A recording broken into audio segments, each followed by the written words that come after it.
So I'm back with my next episode of Sunday Stories. I hope you're all okay and enjoying my series of Sunday Stories.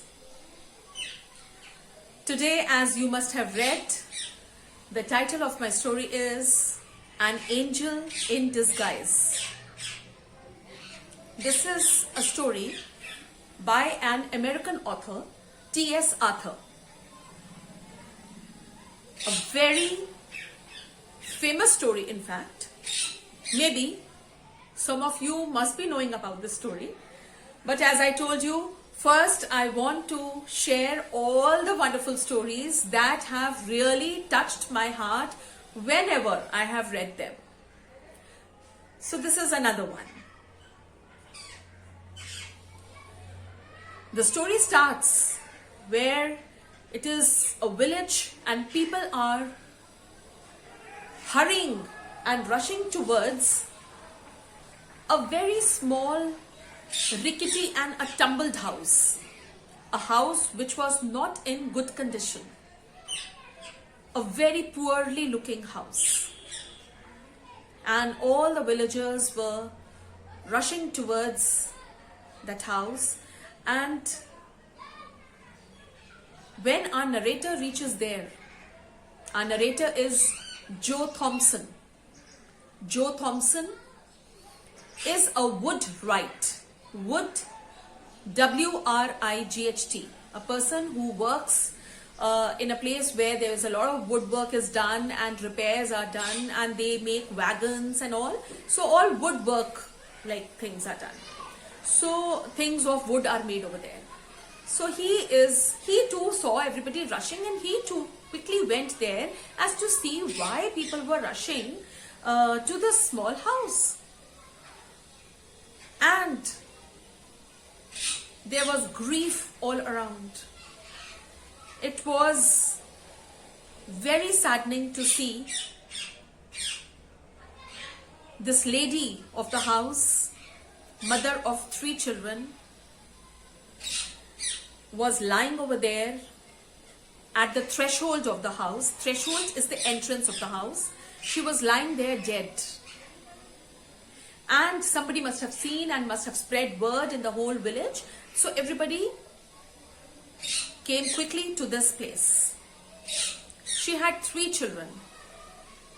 John was only 12 years of age. Kate was only 10 or so. And the youngest was Maggie. She was a bedridden girl. She had been sick and she was bedridden. And she was there and she was just 5. Small girl, bedridden. She couldn't walk. Just 2 years back, she had fallen from a window. She must be jumping or something.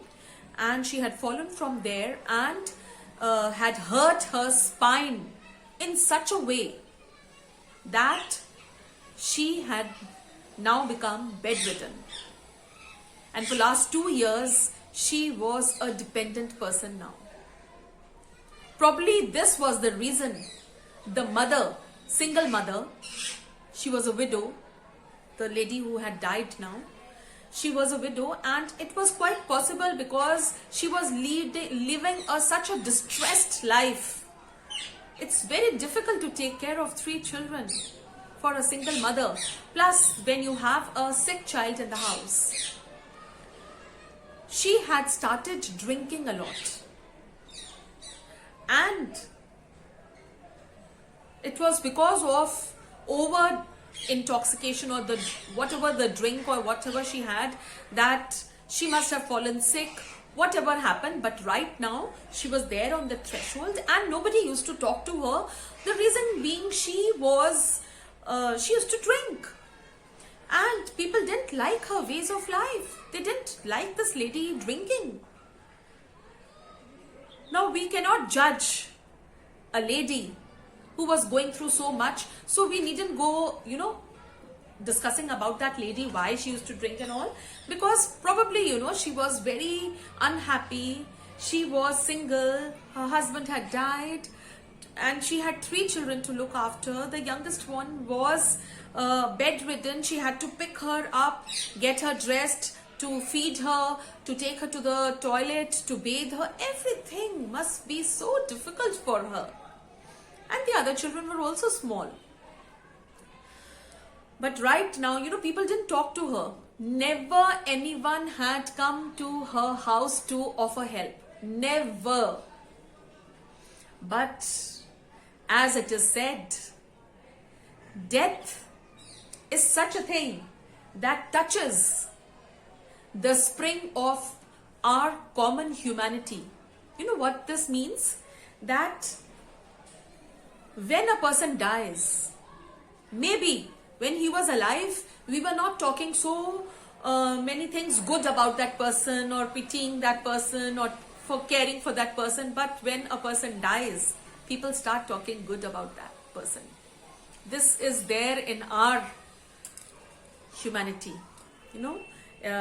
Death touches the spring. Spring is what?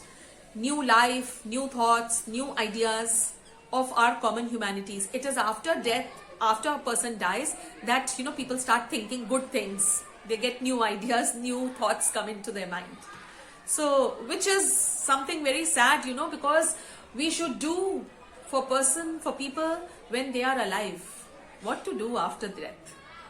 Anyways, so everybody was gathered there, and then it was, everybody was deciding how they have to do the funeral, the burial. Everything had to take place, and these children were too small to, do so. So there were few men who took the responsibility of the burial. Then everybody started discussing about these 3 children, and just imagine the feelings and emotions of these 3 children who didn't know what to do. They were dependent. The mother lay dead in front of them. They didn't know anyone in the village. Nobody used to talk to them. And what to do now? They were now at the hands of these villagers. Only destiny and fortune could decide what could be done with them. So there was this farmer, Mr. Jones. He looked at John, the boy. He was 12 years old, this boy. He looked at him, and, he was himself looking for a helper for his fields. And he also needed a helper in the house.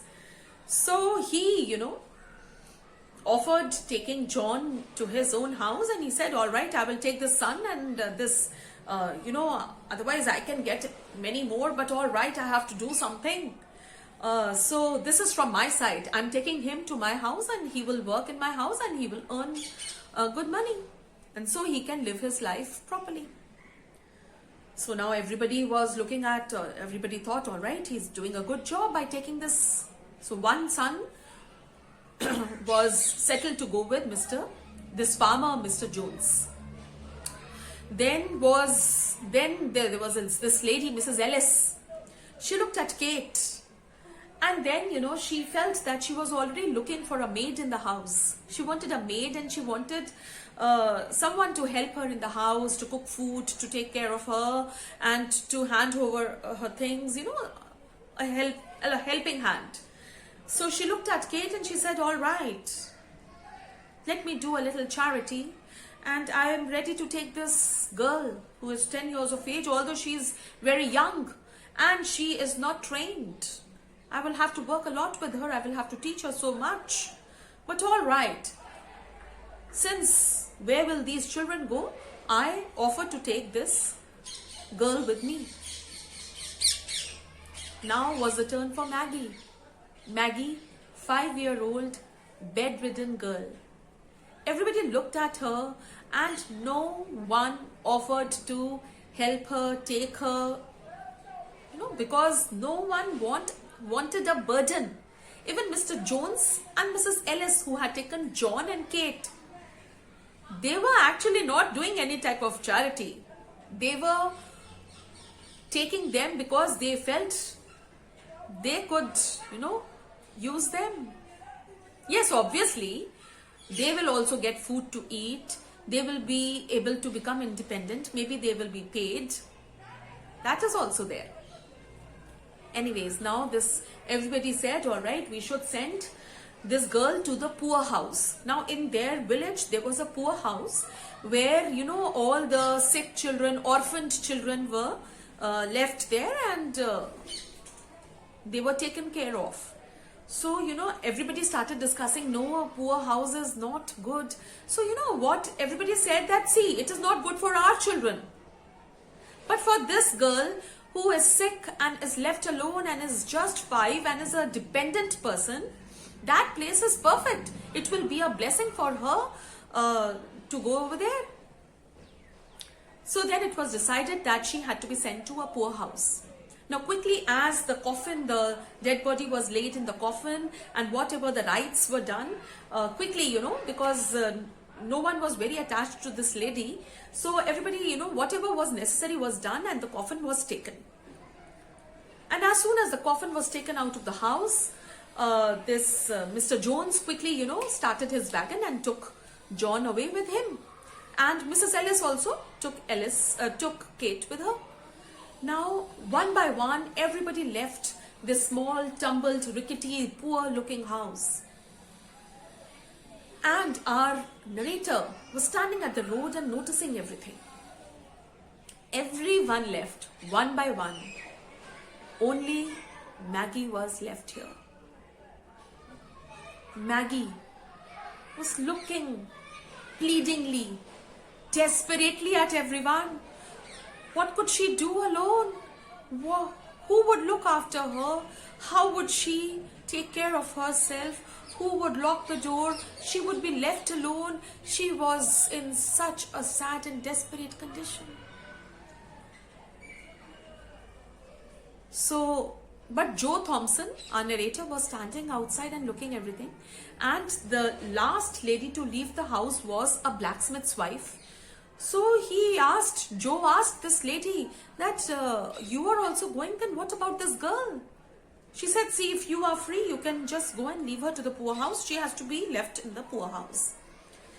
So, and even Joe noticed everybody was so uncaring. They were so thick-skinned.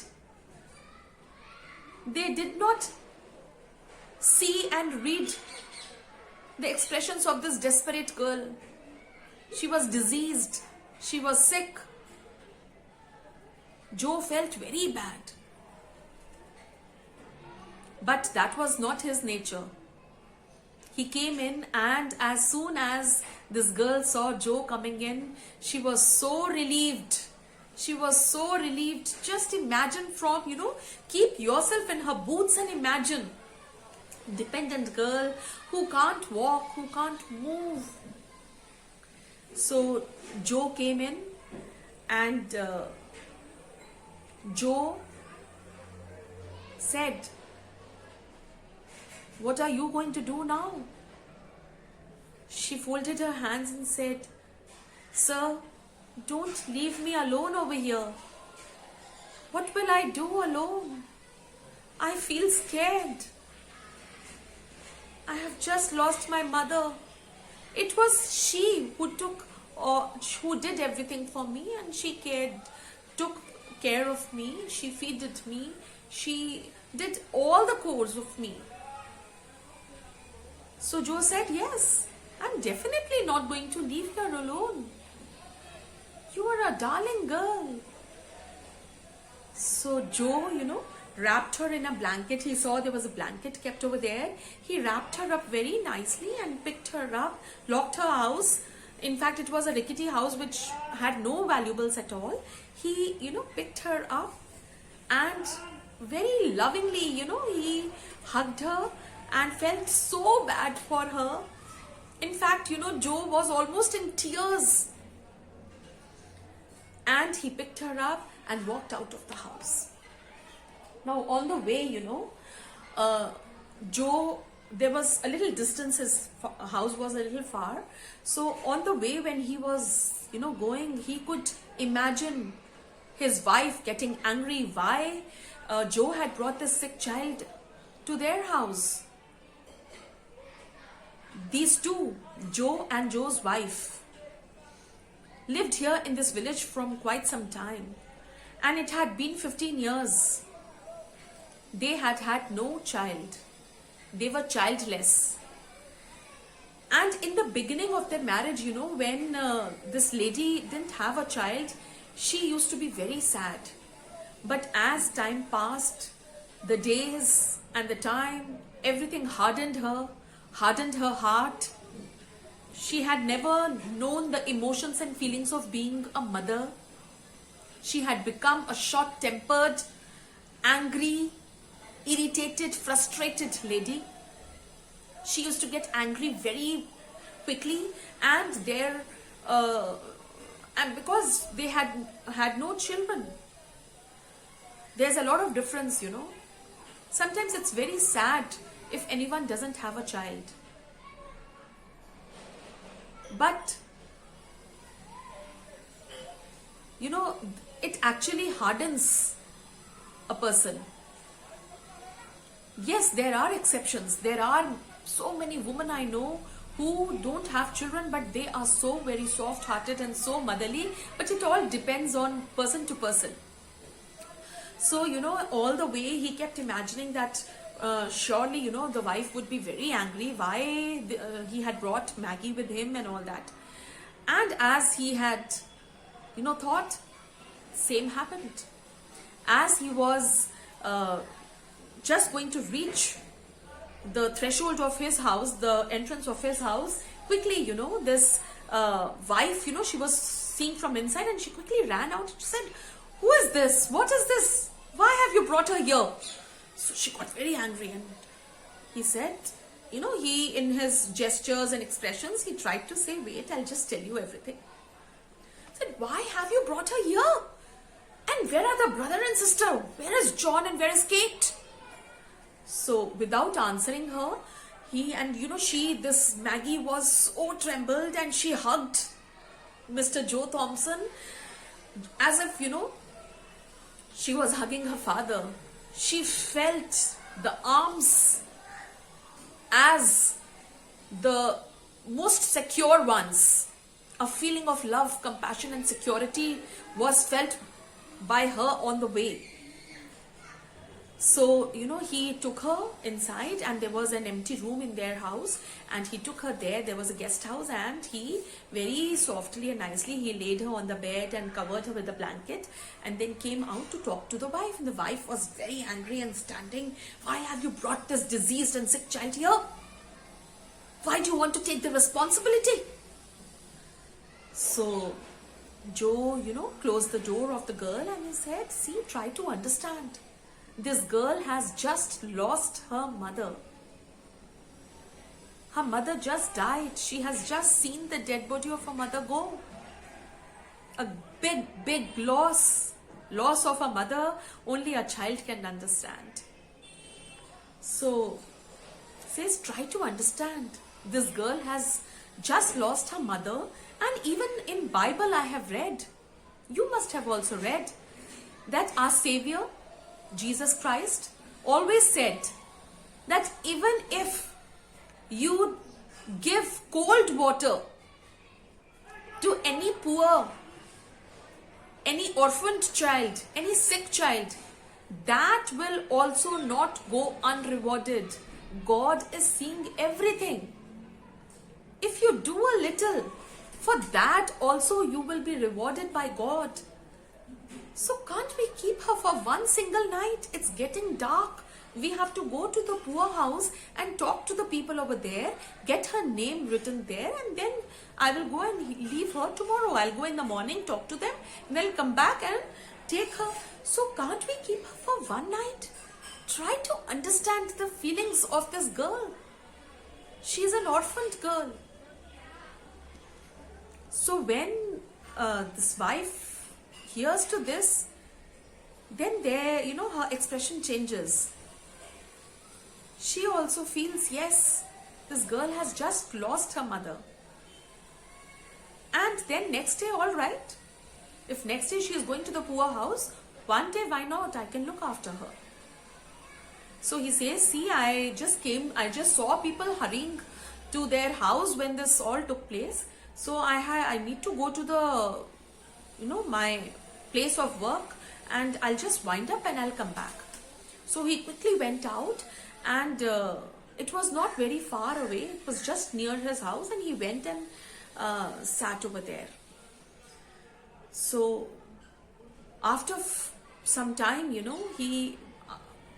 it must be half an hour or so, when he's tried to come back. When he came back, he saw the lights of the room where he had laid Maggie. They were switched on. They were open.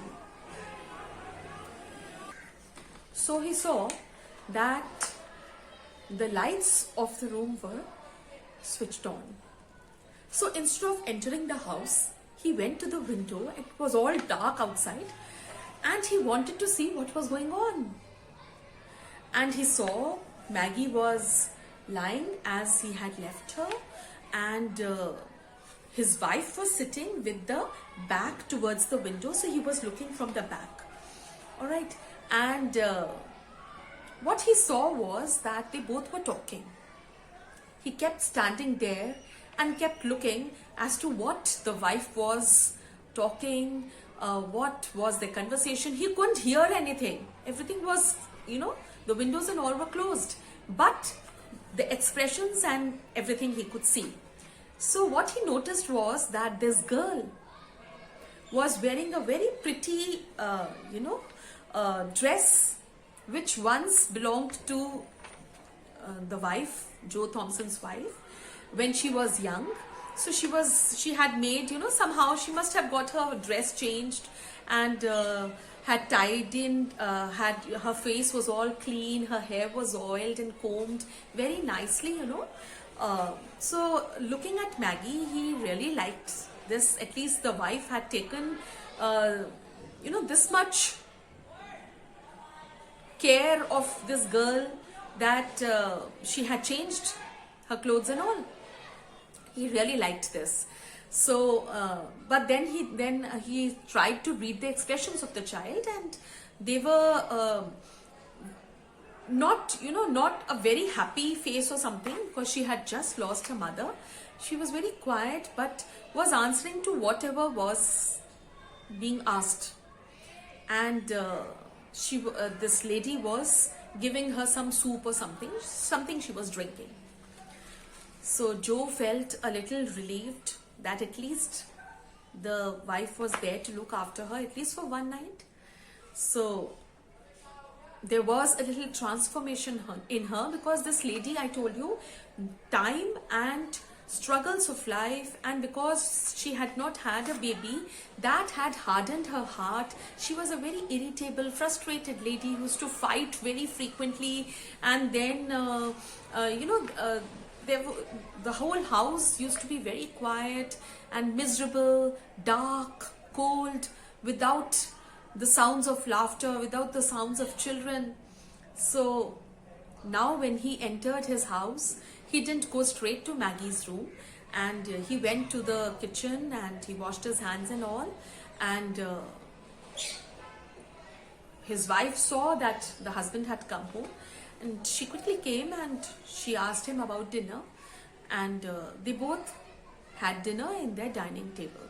So, and she said that I have just given her soup and will give her more to eat after we have eaten, because she has just had soup. So Joe didn't say anything, and only while eating food, this lady asks as to where the poorhouse was and when he would go there. So very, while eating very quietly, he said that it is in so and so place in the village, and he would first go and talk there to the people over there and then come back and take her. So everything got over, and she went into the kitchen to wind up the kitchen and her work, and Joe came and sat down by Maggie, held her soft, pink soft hands in his hands, and as he entered, she was so happy to see Joe come in, and she said, "Thank you, sir, you have brought me here I would be very scared and frightened if I was left there alone in my house. And then, he talked to her how you became bedridden, and she said, I fell down, and my mother has tried a lot to, get the treatment done, but treatment is very expensive, and but medicines and all were being given, and whatever was required, whatever the mother could do, she had been doing. And this was the reason probably that mother had become very depressed, and she used to be very sad, and had started drinking. So Joe did not want to talk anything negative about the mother, because yes, taking alcohol when you have children, it's wrong, but we don't know what circumstances she was facing, what all she was going through. So we should not judge when we don't know things.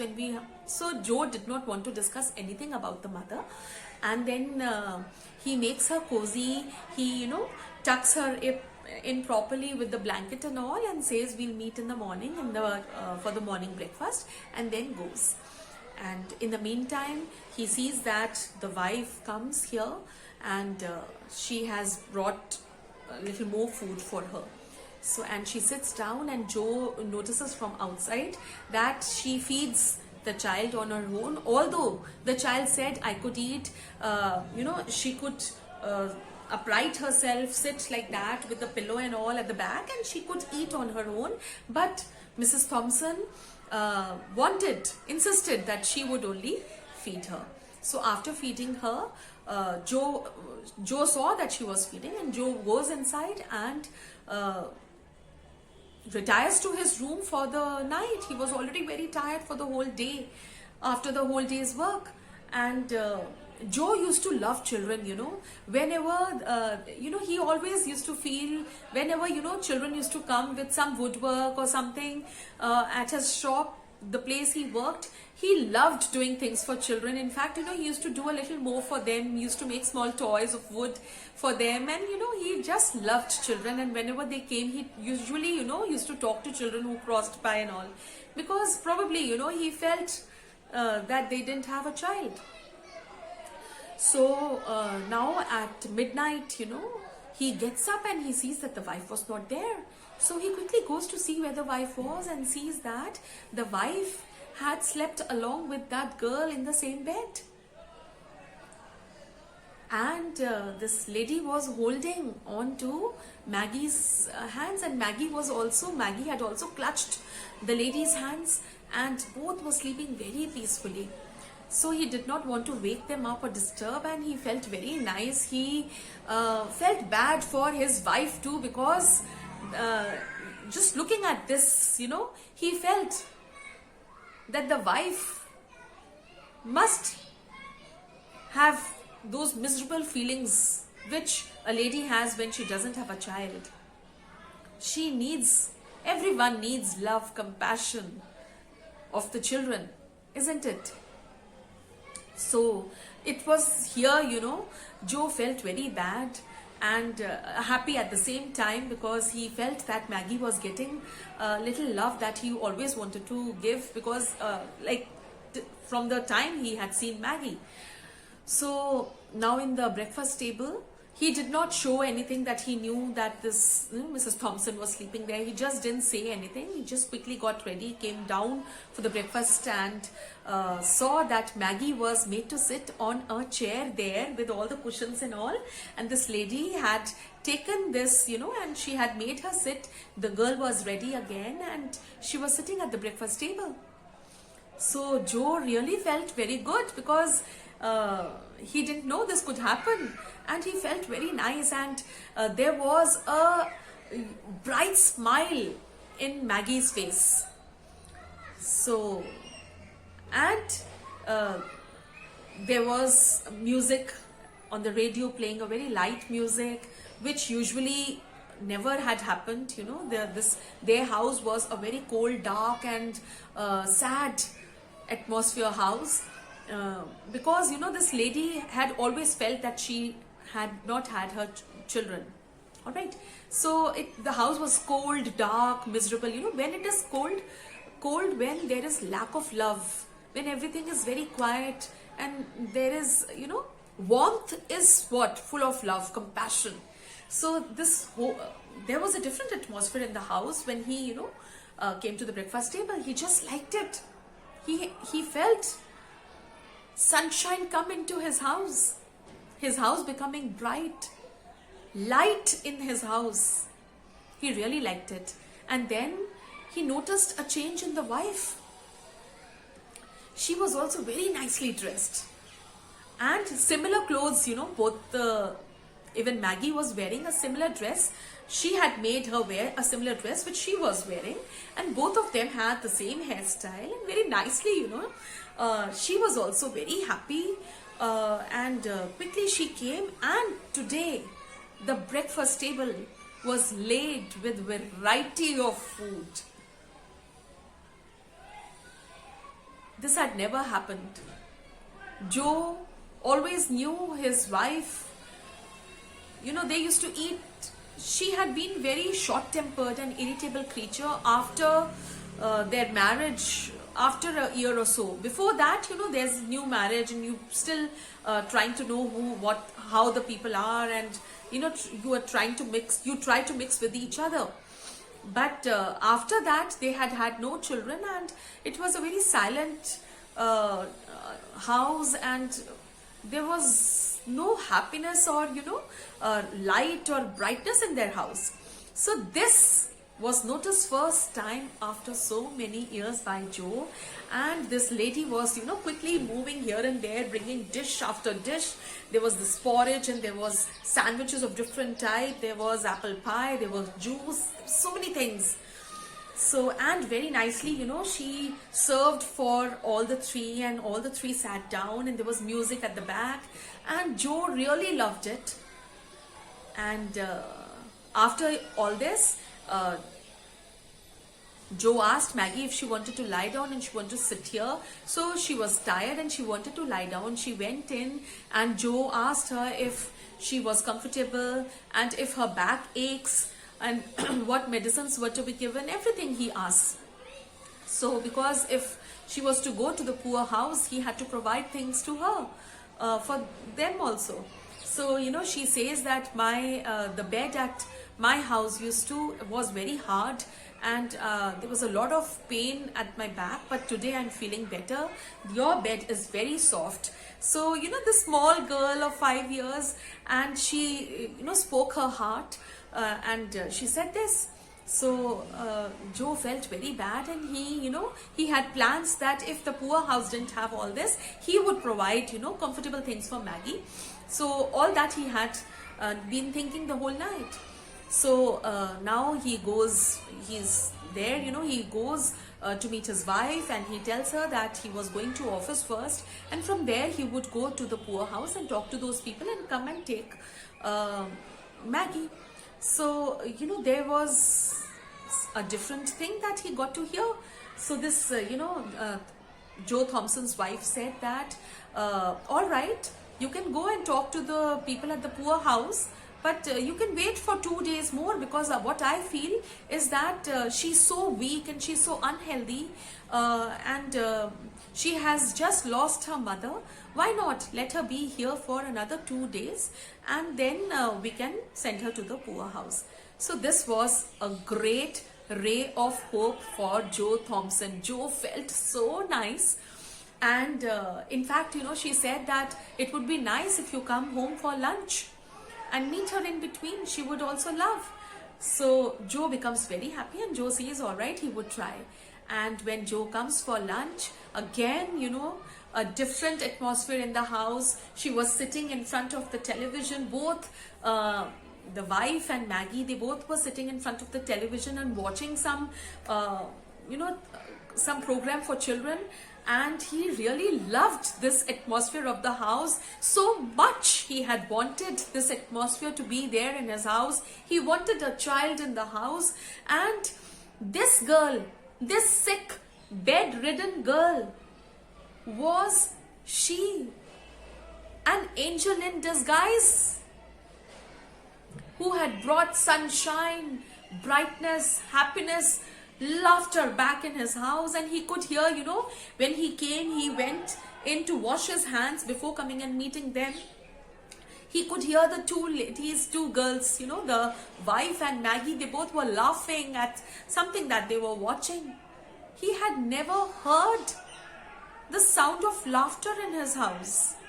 It was after years. This house seemed to be a home that he always wanted to come in and live. Suddenly, he noticed a change in his wife. Her irritable, frustrated, short-tempered behavior had just disappeared. She was totally a different woman, so motherly, so loving, so full of compassion. And as soon as, this lady saw the husband had come for lunch, she quickly got up and greeted him nicely. He had missed this so much. And she quickly, brought water for him and then laid another, this full table of lavish lunch. So, at the lunch table, she made Maggie also sit with them, and then very quietly she asked, "Did you go to the poor house?" He said no, he was just finishing lunch and would go there straight. She said, "Don't go. I'll tell you, let her be here for a week or so, what I feel. She will feel better." And she never told her to go to poor house again.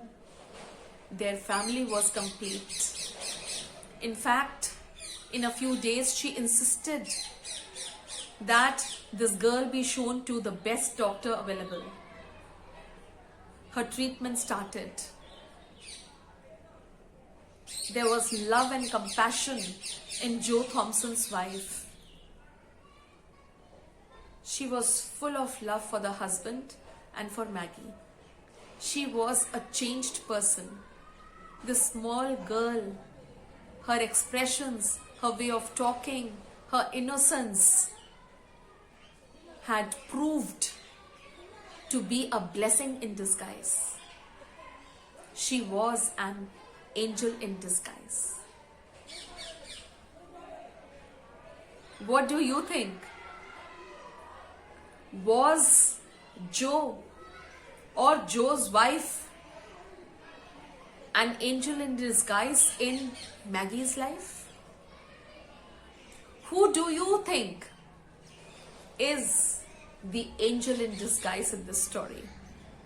Because everyone had done something for the other and changed their lives for each other.